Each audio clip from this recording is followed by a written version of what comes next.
Thank you, President Trump.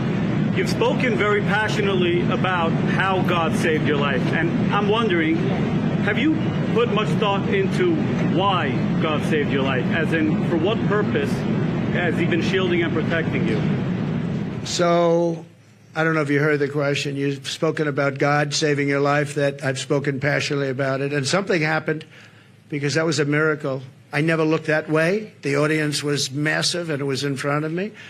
I never have that particular graph. That was a graph on, as you all know now, that it's very, I think everyone knows it very well, but it showed the great numbers on illegal immigration. It was the lowest point we've ever had.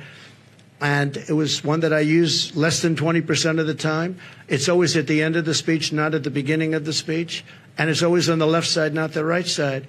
And yet, for some reason, I called it. It's not on a teleprompter. I do things largely without a teleprompter, frankly, because it's hard to hold an audience if you're going to go for an hour and a half or 2 hours reading a script.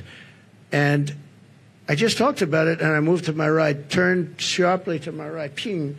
And if I didn't do that, I'm not here with you. So, yeah, God has something to do with it. It's a miracle, and God had something to do with it. And maybe it's we want to save the world. This world is going down. This world is going down. So it could be. But I believe that. I believe that my sons are very good shooters. They're like scratch golfers, better, relatively speaking, with shooters, great shooters. And Eric and Don both told me from 130 yards. I said, well, that's pretty far away, isn't it? They said, no, that's like a 1-foot putt with, weapons like the one being used. Plus, he was a good shooter.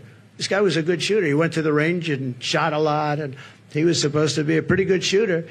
They said a bad shooter would hit the target almost 100% of the time.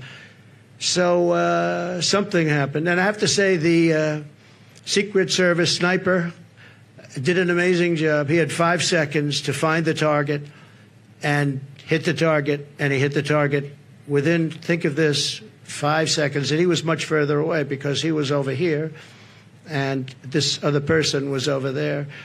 So you have to give credit. And I have to also say about the Secret Service, when I was hit, I knew it because when I touched, there was blood pouring all over my hand. I said, I guess I know what that is. And I was going down for protection. And they were screaming, get down, get down. There was bullets.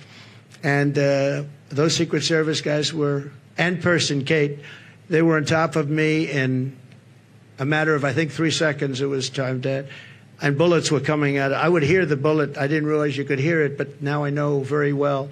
Those bullets were going right over my head. They were there and very brave. There was nobody that said, I'm not going to be going there.